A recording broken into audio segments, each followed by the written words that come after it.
Eh bien, salut tout le monde, j'espère que vous allez tous très bien, j'espère que vous allez bien m'entendre. C'est un format assez spécial parce que là, c'est avec mon téléphone. J'ai plus l'habitude de filmer avec mon téléphone, même si je pense que la qualité est bonne. J'essaie de pas trop parler fort parce qu'il y a mon petit bambin là qui est en train de dormir. Voilà, je l'ai ce soir, donc j'en ai profité pour regarder le match avec lui.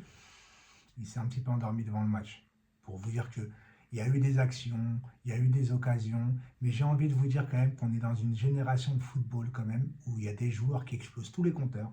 Mais pour ma part, il y a quand même cette espèce de manque de qualité de football en règle générale de toutes les équipes que je vois jouer, etc.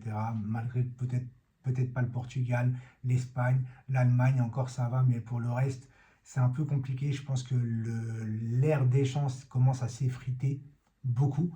Je pense qu'on doit jouer autrement, on doit mieux maîtriser les matchs. Alors on a fait 17 tirs à 7 aujourd'hui, mais 3 tirs cadrés des deux côtés, en vérité. Tu ne peux pas faire 17 tirs que 3 cadrés.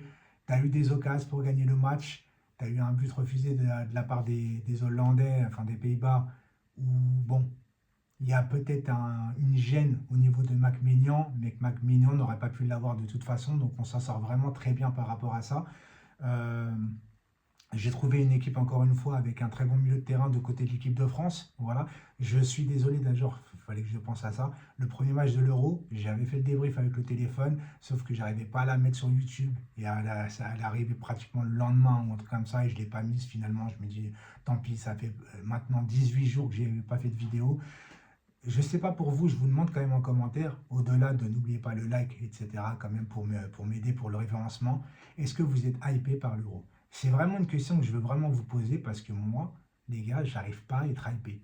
C'est quand même incroyable. D'habitude, j'aurais jamais loupé un match d'ouverture de l'euro, tu vois, des trucs comme ça. Au match d'ouverture, j'étais en soirée avec des amis et j'arrive pas à être hypé. J'ai l'impression que c'est limite la Coupe des Confédérations, quoi. En fait, dans le même état d'esprit, je sais pas pourquoi. Alors peut-être ça va changer à partir des huitièmes de finale, etc., tu vois, mais c'est un peu compliqué. Et là, la France, bon, on a 4 points, mais quand tu vois qu'on a deux matchs, on a 4 points, on a un but marqué, et c'est un CSC. C'est un peu compliqué. Franchement, je vous le dis, c'est un peu compliqué, et à un moment donné, bon, bah, j'allais dire Lilian Thuram, non, mais Thuram, bon, il provoque, on ne peut pas lui enlever cet état d'esprit, son état d'esprit de se battre sur un terrain, etc. Mais à un moment donné, il nous faut de la qualité devant. Et moi, je suis désolé, mais Thuram, sincèrement, il se bat sur le terrain, c'est très bien, mais à un moment donné, il faut un tueur devant les buts. C'est comme Griezmann, aujourd'hui, il a mangé la feuille de match. Il a eu des occasions, il a eu deux loupés, mais incroyables. Il y en a un, j'ai pas compris, tu vois, après on va revenir sur Rabiot et sur N'Golo Kanté, mais l'occasion de Rabiot et de Griezmann, Rabiot, il doit tirer. Et il se chie dessus, tu as l'impression qu'il veut la donner à Griezmann. Qu'est-ce que c'était cette espèce de truc de vouloir à tout prix la donner à Griezmann? À tout prix, il faut rentrer dans les buts pour marquer un but. Là, les gars, Rabiot, il est là la position pour frapper, pour allumer. Tu vois, enfin, je comprends pas.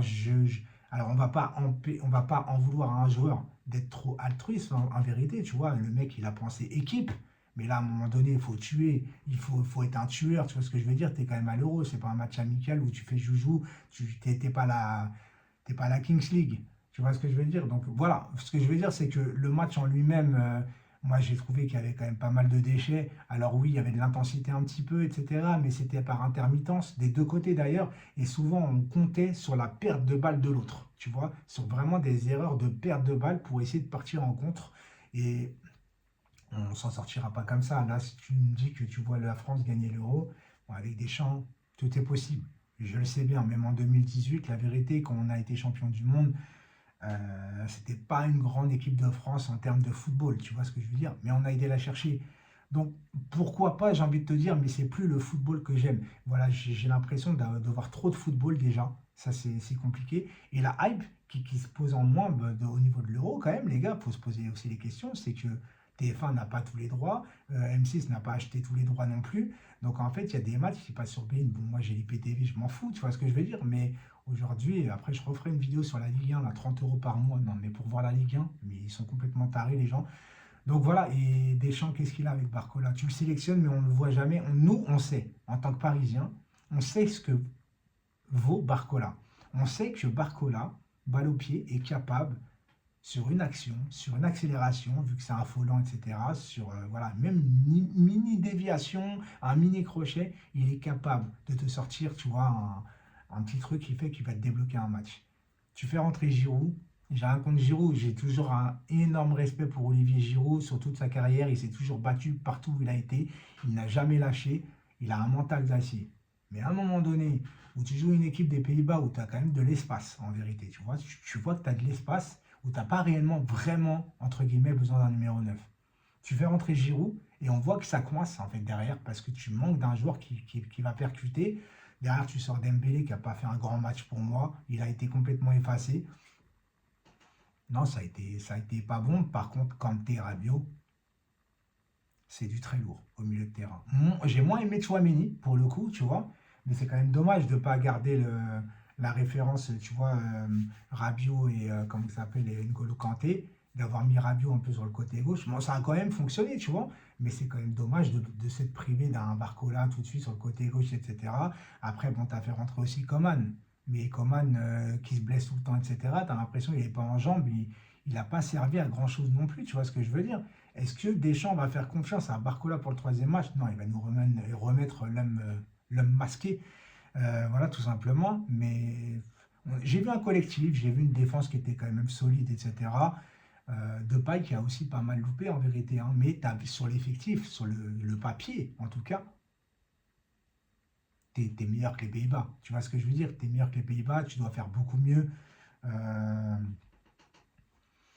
Je sais pas où on va aller à cet euro-là, mais moi je suis moins hypé que d'habitude. Alors je sais pas si c'est parce que je vieillis, je pense pas, parce que il y a des gens beaucoup plus vieux que moi et qui sont toujours passionnés par le football, etc. Mais quand j'en parle autour de moi, les gens sont moins hypés en règle générale parce qu'on voit de plus en plus de football. Et en fait, c'est ce qui fait qu'on est moins hypé de voir du football, tout simplement. Ça s'enchaîne, tu vois beaucoup de blessures, tu vois moins de collectifs dans le football, tu vois plus des joueurs qui ressortent d'un collectif finalement. Et moi, c'est pas le football que j'aime, les gars, tout simplement. Et c'est vrai que c'est pour ça que ça fait longtemps que je fais pas de vidéo. Parce que j'ai un peu de mal avec tout ça. J'ai du mal à tricher, j'ai du mal à me forcer. J'arrive pas. J'arrive pas à me forcer, les gars. J'y peux rien. Heureusement que j'ai un métier à côté, tu vois ce que je veux dire. Sinon, je serais un peu dans la merde à me forcer pour gagner de l'argent, etc. Là, je triche pas avec vous. Et je pense que dans pas mal de commentaires aujourd'hui, je vais retrouver ceux qui sont un peu d'accord avec moi, qui a moins de hype que d'habitude. Et pourtant, ça se passe à côté de chez nous, hein. C'est en Allemagne et tout, tu vois, c'est dans un seul pays. C'est un contexte que j'aime bien, au lieu que ça se passe dans deux, trois pays différents, où les joueurs ils voyagent et tout. Là, j'aime bien pourtant le format. Mais le football ne me plaît pas. Ce football-là, les gars, me plaît pas. Voilà, tout simplement. Donc aujourd'hui, je ne dirais pas que c'est un mauvais match de l'équipe de France, mais c'est pas non plus un bon match. Je vais dire que c'est moyennement bon ou moyennement nul.